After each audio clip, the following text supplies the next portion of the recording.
नमस्कार, स्वागत है आपका। आप देख रहे हैं न्यूज लाइव। मैं हूं आपके साथ हिना। उत्तर प्रदेश में पेपर लीक होने का सिलसिला रुक नहीं रहा। पहले पुलिस भर्ती परीक्षा का पेपर और अब यूपी बोर्ड की 12वीं क्लास की परीक्षा का पेपर लीक होने की खबर सामने आई है। वहीं 12वीं के पेपर लीक के मामले को लेकर समाजवादी पार्टी के मुखिया अखिलेश यादव ने योगी सरकार पर निशाना साधा। सपा मुखिया ने कहा कि पेपर लीक से बच्चों में मनोमानसिक हताशा होती है और जिस तरह से पेपर लगातार लीक हो रहे हैं उससे युवाओं और बच्चों का भविष्य अंधकारमय हो रहा है। बता दें, यूपी बोर्ड के इंटरमीडिएट पेपर लीक मामले में व्हाट्सएप ग्रुप पर पेपर लीक करने वाले विनय चौधरी खिलाफ शिक्षा विभाग ने तहरीर दी है। वहीं स्टैटिक मजिस्ट्रेट, केंद्र व्यवस्थापक, अतिरिक्त केंद्र व्यवस्थापक के खिलाफ भी तहरीर दी गई। बता दें कि गणित और जीव विज्ञान का व्हाट्सएप ग्रुप पर पेपर वायरल हो गया, जबकि परीक्षा केंद्र पर मोबाइल फोन प्रतिबंधित है और इसके बाद भी पेपर का फोटो कैसे क्लिक हुआ, इसकी जांच के लिए 3 सदस्यीय कमेटी गठित की गई।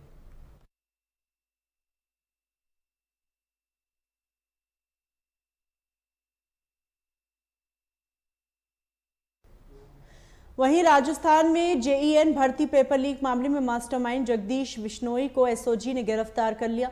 इससे पहले गिरफ्तार 2 मुख्य आरोपियों के जयपुर, दौसा और भरतपुर में 14 से ज्यादा ठिकानों पर सुबह एसओजी की टीम ने दबिश दी और इसमें पेपर लीक के मास्टरमाइंड हर्षवर्धन कुमार मीणा के दौसा, महवा, जयपुर, भरतपुर में 7 से ज्यादा ठिकाने शामिल है। वहीं स्कूल टीचर राजेंद्र कुमार यादव के आवास सहित उसके साथी के ठिकानों पर भी छापेमारी हुई। हर्षवर्धन के पास 5.71 करोड़ की और राजेंद्र की 15 करोड़ प्रॉपर्टी मिली। वहीं एसओजी के एसडीजी वीके सिंह ने बताया, अब तक मामले में 3 आरोपियों को गिरफ्तार किया गया है, जबकि एक आरोपी देश छोड़कर भाग गया है। बरामद हुआ 8 जगह तो जयपुर में और 3 जगह दौसा और 1 जगह भरतपुर में। जो अरेस्टेड एक्यूज्ड हैं उनके रिलेटेड जो ठिकाने हैं जहां हमें ऐसा अंदेशा था कि जहां से कोई एविडेंस हमें मिल सकता है, और इनके बारे में, इनकी संपत्तियों के बारे में, इनके लिंकेजेज के बारे में और जो अपराध से संबंधित कुछ महत्वपूर्ण तथ्य मिल सकते हैं, तो उसको लेके आज सुबह छापामारी हुई थी। जो डिटेल टीम है और कहाँ क्या बरामद हुआ है और किसकी क्या संपत्तियाँ उजागर हुई है, वो जो है प्रेस नोट उससे डिटेल पता चल जाएगा। ये हम इसकी कॉपी आपको दे रहे हैं। जो राजेंद्र यादव टीचर अरेस्ट हुए हैं उनकी बहुत सारी संपत्तियों का पता चला है। इसी तरह हर्षवर्धन की बहुत सारी संपत्तियों का पता चला है। जगह जगह जो कागज़ मिले हैं, जो इलेक्ट्रॉनिक एविडेंस मिले हैं, वो हम लोग कलेक्ट करके लाए हैं।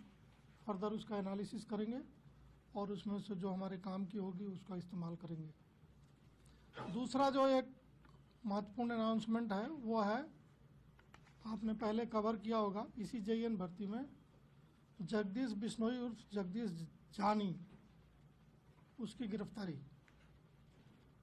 परसों शाम को उसको जवाहर कला केंद्र के पास से राम सिंह जी और बजरंग सिंह की टीम ने उसको पकड़ा था सूत्र की सूचना पे। उसको लाए हैं। वो इसी जेईएन भर्ती में जो पेपर लीक आउट हुआ था उसमें वो महत्वपूर्ण है। एक और महत्वपूर्ण कड़ी जो जेईएन में है उसको अंदाज़ा हो गया था जैसे ही मोट की गिरफ्तारी हुई थी गंगानगर से, तो वो देश छोड़ के अभी फरार हो गया।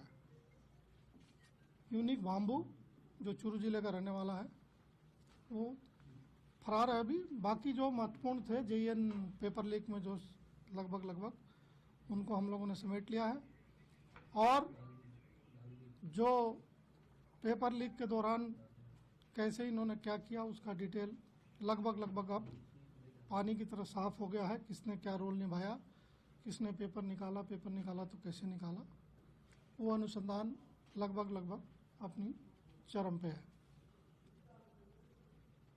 जगदीश जानी और ये जो पहले जो अरेस्टेड एक्यूज हैं भूपेंद्र सहारन भी एक मुकदमे के अनुसंधान में अभी पीसी रिमांड पे चल रहे हैं।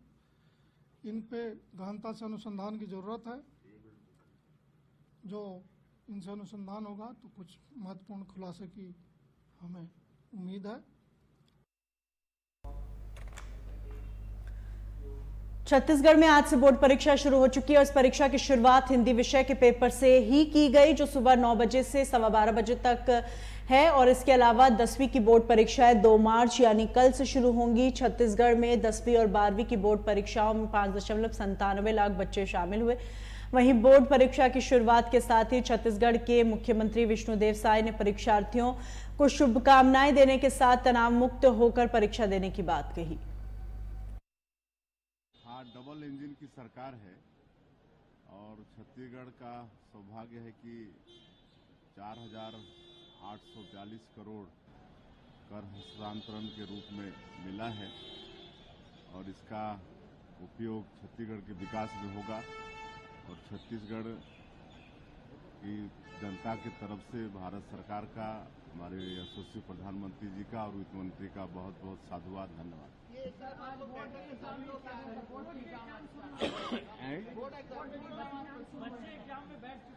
हाँ, तो बच्चों को शुभकामनाएं बहुत बहुत, मतलब बिना भय के परीक्षा दें, अच्छी सफलता हासिल करें, उनके उज्जवल भविष्य की कामना करते हैं। आज मध्य प्रदेश दौरे पे जा रहे हैं आप?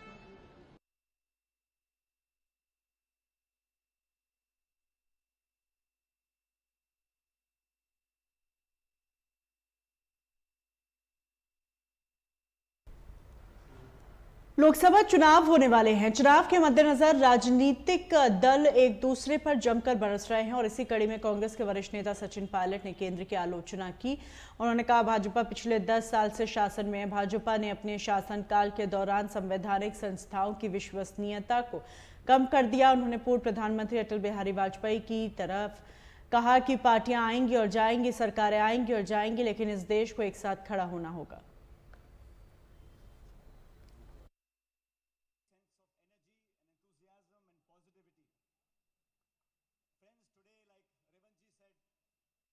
छत्तीसगढ़ के उप मुख्यमंत्री अरुण साव ने कहा, लोकसभा उम्मीदवारों की कभी भी सूची आ सकती है। सभी संभावित प्रत्याशियों के बारे में विस्तार से केंद्रीय चुनाव समिति के साथ चर्चा हुई है। बहुत जल्द प्रत्याशियों की सूची केंद्रीय चुनाव समिति विचार करने के बाद घोषित करेगी। भाजपा जीतने वाले चेहरों को चुनाव में उतारेगी और छत्तीसगढ़ की सभी 11 लोकसभा सीटें भाजपा जीतेगी। केंद्रीय चुनाव कभी भी सूची आ सकती है। केंद्रीय चुनाव समिति के समक्ष विस्तार से सभी प्रत्याशियों के बारे में, संभावित प्रत्याशियों के बारे में विस्तार से चर्चा हुई है और बहुत जल्दी प्रत्याशियों की सूची केंद्रीय चुनाव समिति विचार करने के बाद घोषित करेगी। वरिष्ठ नेताओं को लड़ाने की बात कर रहे थे, वो इनकार कर रहे, तो नए चेहरों पर कैसे दिखते हैं? भारतीय जनता पार्टी योग्य और जीतने वाले चेहरों को चुनाव के मैदान में उतारेगी। जिस तरह से आज पूरे देश का वातावरण है, छत्तीसगढ़ का वातावरण है और छत्तीसगढ़ की जनता जिस प्रकार से नरेंद्र मोदी जी की योजनाओं से प्रभावित है, नरेंद्र मोदी जी के कामों से प्रभावित है, छत्तीसगढ़ की 11 सीटें छत्तीसगढ़ की जनता नरेंद्र मोदी जी के झोली में डालेगी। जो दीपक भाई ने आरोप लगा रहे हैं कि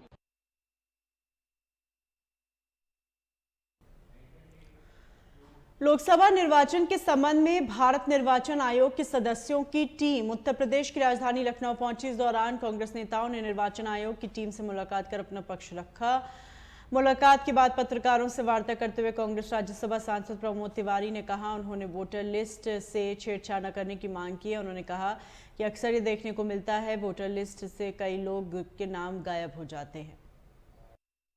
कुछ योग के आमंत्रण पर मैं, आदरणीय पुनिया जी और मोना जी तीनों कांग्रेस का प्रतिनिधिमंडल लेकर मिले थे और हमने वही समस्याएं रखी जो आपकी है। अक्सर शिकायत होती है कि चुनाव के दिन प्रशासन कुछ ऐसे हालात पैदा करता है कि पिछड़े वर्ग के, कमजोर, दलित, अल्पसंख्यक, इनके वोट नदारद मिलते हैं वोटर लिस्ट में। ये बड़ी कॉमन शिकायत होती है। पेज के पेज कटे होते हैं। तो जब कॉपी हमें मिल गई है तो उस कॉपी में हेर फेर तब तक न की जाए जब तक हमको या उस पॉलिटिकल पार्टी को विश्वास में न ले लिया। दूसरा, विज्ञापन के नाम पे जिस तरह अंधाधुंध खर्च हो रहा है और अब न्यूज कम हो गई है, विज्ञापन ज्यादा हो गया है, उस पर कहीं तो अंकुश लगे। प्रशासनिक अधिकारी जो सूट करते हैं सत्तारूढ़ दल को, उनको खास जगहों पे लगाया जाता है और भरपूर दुरुपयोग होता है। ऐसी बहुत सी बातें हैं, बाकी हमारे पुनिया जी इसको स्पष्ट करेंगे। सर, क्या योग क्या मंत्र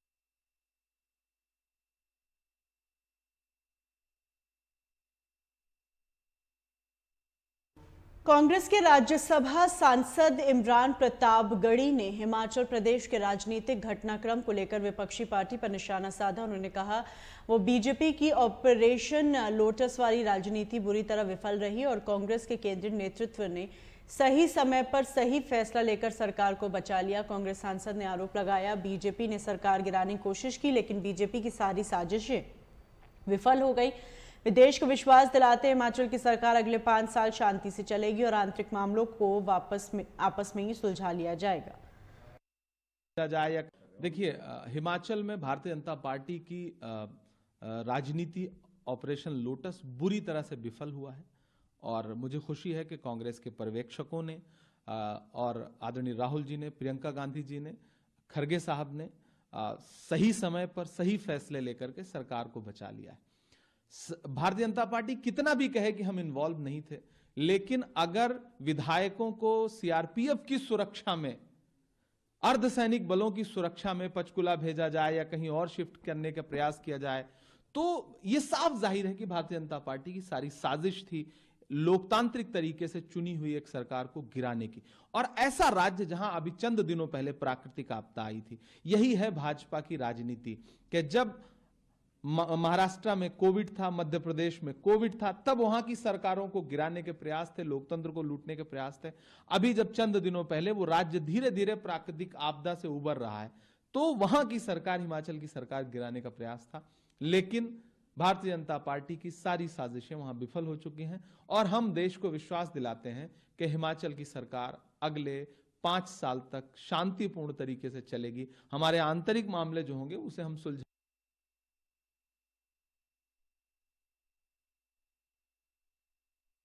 प्रधानमंत्री नरेंद्र मोदी ने मध्य प्रदेश को 17,000 करोड़ रुपए की विकास परियोजनाओं की सौगात दी और इसको लेकर प्रदेश के सभी विधानसभा और लोकसभा क्षेत्रों में कार्यक्रम आयोजित किए गए हैं। इसमें साइबर तहसील से लेकर इंदौर के विक्रमादित्य वैदिक घड़ी तक शामिल है और इसके साथ ही अन्य क्षेत्रों में भी कई विकास परियोजनाओं का शुभारंभ पीएम मोदी ने किया। प्रधानमंत्री नरेंद्र मोदी ने जनसभा को संबोधित करते हुए कहा, उनकी सरकार विरासत और विकास को कैसे एक साथ लेकर चलती है, इसका प्रमाण उज्जैन में लगी वैदिक घड़ी भी है। ये भारत को विकसित बनाएगी। वहीं 400 पार के लक्ष्य पर कहा कि यह नारा जनता ने दिया हुआ है। एक ही बात सुनाई देती है, अब की बार 400 पार, अब की बार 400 पार। पहली बार ऐसा हुआ है जब जनता ने खुद अपनी प्रिय सरकार की वापसी के लिए ऐसा नारा बुलंद कर दिया है। ये नारा बीजेपी ने नहीं, बल्कि देश की जनता जनार्दन का दिया हुआ है। मोदी की गारंटी पर देश का इतना विश्वास भाव विभोर करने वाला है। लेकिन साथियों, हमारे लिए ये सिर्फ तीसरी बार सरकार बनाने का सिर्फ लक्ष्य है, ऐसा नहीं है। हम तीसरी बार में देश को तीसरी बड़ी आर्थिक महाशक्ति बनाने के लिए चुनाव में उतर रहे हैं। हमारे लिए सरकार बनाना अंतिम लक्ष्य नहीं है, हमारे लिए सरकार बनाना देश बनाने का माध्यम है। पीएम मोदी मार्च में कश्मीर का दौरा कर सकते हैं और इसके अलावा वो कई विकास परियोजनाओं को भी लॉन्च कर सकते हैं। पीएम मोदी के संभावित दौरे को देखते हुए डेमोक्रेटिक प्रोग्रेसिव आज़ाद पार्टी के अध्यक्ष गुलाम नबी आज़ाद ने उम्मीद जताई है कि वो जम्मू की तरह कश्मीर को भी कुछ देकर जाएंगे। वहीं आज़ाद ने कहा कि जो क्षेत्र खुद को अलग अलग महसूस करते हैं, सरकार की ओर से उनसे जुड़ने के प्रयास होने चाहिए। ये कह रही है कि मैंने पिछली दफा भी कहा था पीएम आएंगे कुछ दे के जाएंगे, तो कुछ बहुत सारे दे के भी गए, बहुत सारे उद्घाटन भी किए। तो मुझे लगता है कि अब जम्मू आए, कश्मीर आएंगे तो वहां भी कुछ दे के जाएंगे। तो आपको लगता है कि जो दिल की दूरी और दिल्ली की दूरी के लिए, क्योंकि अपोजिशन ये कह रही है कि ठोस इकदाम भी उठाने की जरूरत है, एंगेजमेंट करने की लोगों की जरूरत है। देखो वो तो हमेशा ही जरूरत है, आज से नहीं, हमेशा, और वो मुसलसल 1947 से जारी रही, वो जारी रहनी चाहिए, क्योंकि ये सिर्फ जम्मू कश्मीर की नहीं, मेरा अपना मानना है हिंदुस्तान के जो नॉर्थ ईस्टर्न स्टेट्स है या दूर दराज स्टेट्स है, वो हमेशा अपने आप को आइसोलेटेड समझते हैं। और कश्मीर, जो जम्मू कश्मीर के लोग, कश्मीरी खास तौर पे तो बिल्कुल जो कि बॉर्डर के पास चाइना और पाकिस्तान बॉर्डर के पास है, पीओ के पास है, वो अपने आप को ज्यादा आइसोलेटेड समझते हैं। लेकिन बहुत सारे नॉर्थ ईस्ट के लोग, वो भी बॉर्डर्स पे है, इंटरनेशनल बॉर्डर पे है, वो भी अपने आप को आइसोलेटेड। तो वहाँ कुछ इकदाम किए हैं एक दूसरे के नजदीक जाने की, दूरियां दूर करने की, दिलों की दूरियां करने की कुछ स्टेप्स।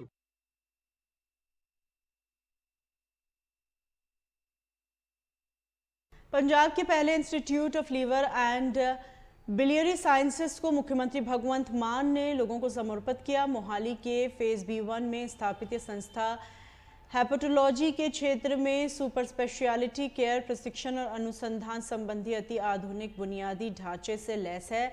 इस इंस्टीट्यूट की स्थापना 40 करोड़ रुपए से अधिक की लागत के साथ की गई। इसमें 80 डॉक्टर, 150 स्टाफ नर्सें और 200 ग्रुप डी कर्मचारियों समेत 450 के करीब स्टाफ होगा। हेपेटोलॉजी PGI चंडीगढ़ के पूर्व प्रोफेसर और प्रमुख प्रोफेसर वरिंदर सिंह को संस्था का डायरेक्टर नियुक्त किया गया। वहीं भगवंत मान ने बताया, देश में प्राइवेट अस्पताल में भी ऐसी सुविधा नहीं है। उन्होंने 2040 का नक्शा बनाया है। 200 नए आम आदमी क्लिनिक और 3 मेडिकल कॉलेज बनने शुरू हो चुके हैं।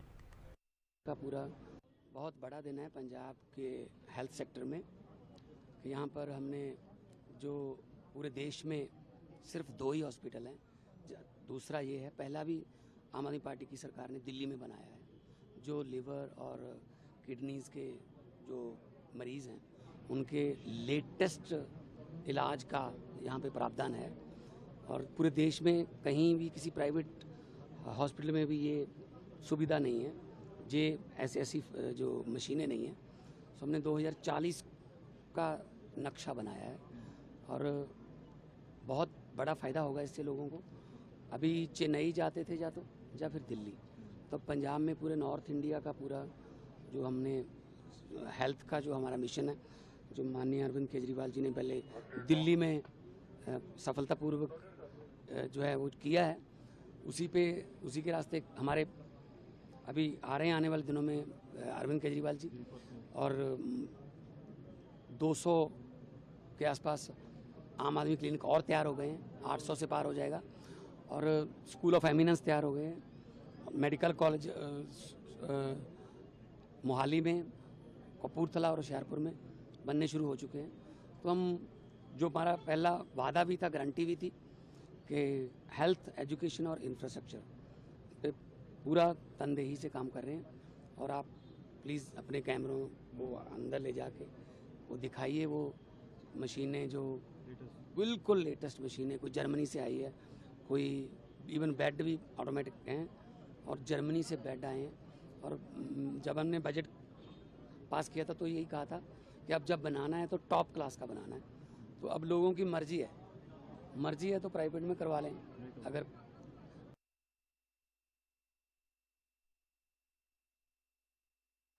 कानपुर में बुधवार रात दुपट्टे के सहारे 2 नाबालिग लड़कियों के शव पेड़ से लटकते मिले। वहीं परिजनों ने भट्टा ठेकेदार के लोगों पर गैंगरेप के बाद हत्या का आरोप लगाकर नामजद केस दर्ज करवाया है, जिसमें पुलिस 3 लोगों को गिरफ्तार कर मामले में पूछताछ कर रही है। वहीं कांग्रेस की प्रवक्ता सुप्रिया श्रीनेत कैमरे पर भावुक हो गई और बीजेपी सरकार पर जमकर निशाना साधा।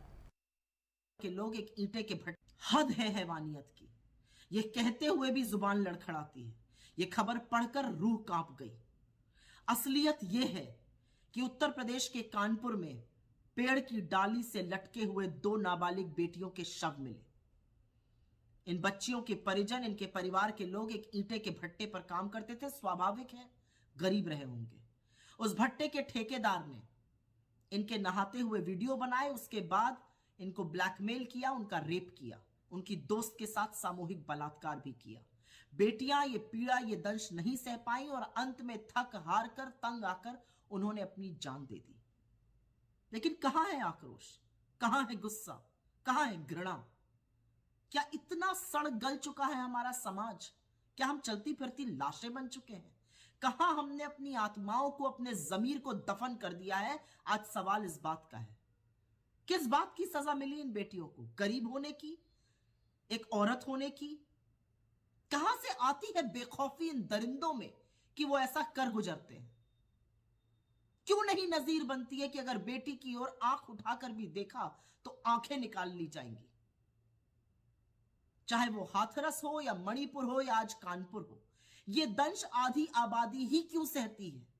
क्या ये देश, ये दुनिया बेटियों के लिए नहीं है, औरतों के लिए नहीं है? अगर आप एक अभिभावक हैं तो दिल पर हाथ रख के बोलिएगा, क्या आज आप अपनी बेटी को कह सकते हैं कि वो सुरक्षित है? अगर एक महिला है तो क्या आप चुप रह सकती हैं? और अगर आप एक मर्द हैं तो क्या अपने परिवार की बेटियों को, औरतों को, पत्नी को, बहन को, मां को, अपने साथ काम करने वाली महिलाओं को यह कह सकते हैं कि जो हुआ वो गलत हुआ और वाकई में नजीर बननी चाहिए? अगर आप ऐसा नहीं कर सकते हैं तो आप एक चलती फिरती लाश से ज्यादा कुछ नहीं है।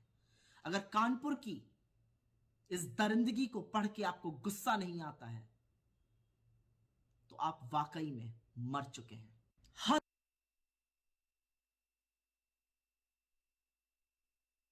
संदेशखाली मामले में गुरुवार को शाहजहां शेख की गिरफ्तारी हुई और इस बीच बीजेपी सांसद डॉक्टर सुधांशु त्रिवेदी का बयान आया। उन्होंने कहा कि गिरफ्तारी से पहले वो ममता सरकार के संरक्षण में एक सुरक्षित घर में थे, अब उन्हें पश्चिम के मेहमान नवाजी के तहत रखा गया है। बंगाल पुलिस, ईडी और सीबीआई की गिरफ्तारी से बचने के लिए ये सब कर रही है और क्या कुछ कहा, सुनिए।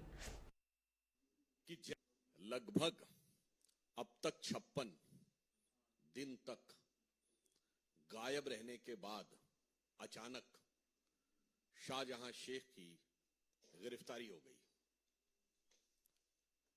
अब यह सोचने वाली बात है कि जैसे ही कोर्ट ने ईडी के मामले में गिरफ्तारी का प्रोविजन हटाया गया, पहली बात संदेश खाली के विषय पर महिलाओं के अत्याचार की कोई भी धारा, बलात्कार या बलात्कार के लिए प्रेरित करने की कोई भी धारा नहीं लगाई गई है। दूसरी बात, यह भी बहुत साफ हो गया कि जो पश्चिम बंगाल सरकार स्टैंड ले रही थी कि गिरफ्तारी पर रोक है, उसका संदेश खाली के गुनाहों से कोई लेना देना नहीं था।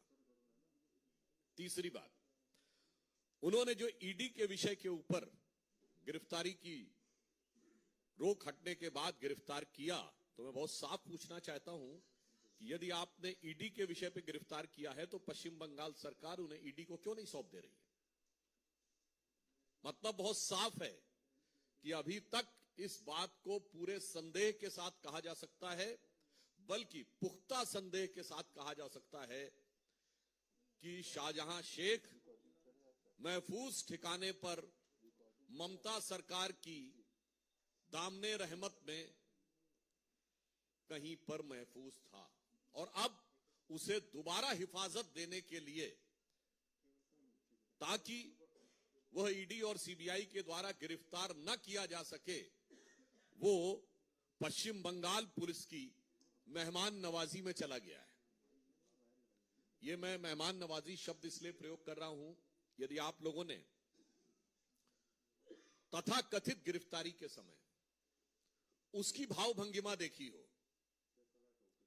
उसके चेहरे के भाव और बॉडी लैंग्वेज देखी हो, और पुलिस वालों की बॉडी लैंग्वेज देखी हो, क्या आपको लगता है कि जो कुछ बॉडी लैंग्वेज थी शाहजहां शेख की, वो किसी गुनहगार की थी या किसी अदाकार की लग रही थी?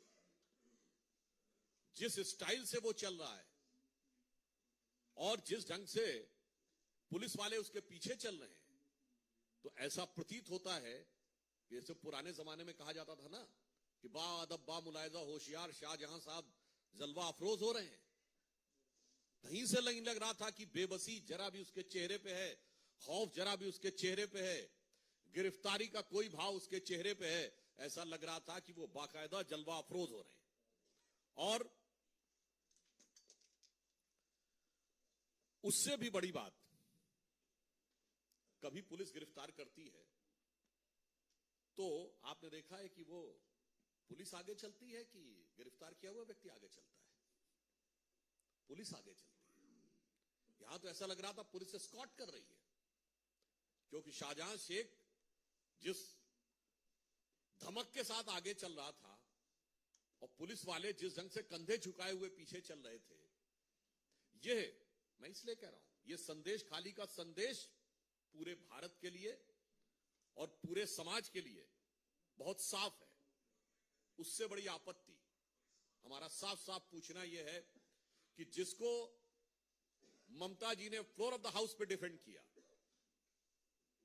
वो अचानक पुलिस के द्वारा एक लीगल प्रोटेक्शन देने के लिए, यानी अभी तक उसे सेकुलर प्रोटेक्शन प्राप्त था, अब उसे लीगल प्रोटेक्शन प्राप्त हुआ है। हम बहुत स्पष्ट रूप से पूछना चाहते हैं कि तृणमूल कांग्रेस और इंडी गठबंधन दोनों जवाब दें कि शाहजहां शेख जो विक्ट्री साइन दिखा रहा था, इसका क्या मतलब है? किस बात की विक्ट्री? महिलाओं के ऊपर अत्याचार, दमन, उत्पीड़न, बलात्कार के द्वारा उनकी जमीनें कब्जे जाने को विजय बताना, यह वही बात है। महिलाओं पर यातना और अत्याचार को विजय का प्रतीक बनाना, यह मध्यकालीन मुगलिया मानसिकता का प्रतीक है। और 21वीं सदी में शाहजहां शेख और ममता बनर्जी की सरकार उसी को आज एक रूप में सामने दिखाई दे रही है। इसलिए हम बहुत स्पष्ट रूप से पूछना चाहते हैं कि टेक्निकल सवाल हमारा यह है कि यदि ईडी के हमले के लिए पुलिस ने गिरफ्तार किया है तो ईडी को हैंडओवर क्यों नहीं कर रहे? सेकंड सवाल हमारा टेक्निकल यह है कि महिलाओं पे उत्पीड़न और बलात्कार की धाराएं क्यों नहीं लगाई गई? और तीसरा सवाल यह है कि जब कैमरे के सामने उसका इतना जलवा दिख रहा है तो जेल में वो किस जलाल के साथ रह रहा होगा या रहेगा, इसका हमें सहज अनुमान लगाया जा सकता है। और चौथा नैतिक और राजनैतिक सवाल यह है कि उस विक्ट्री साइन का क्या कहना है?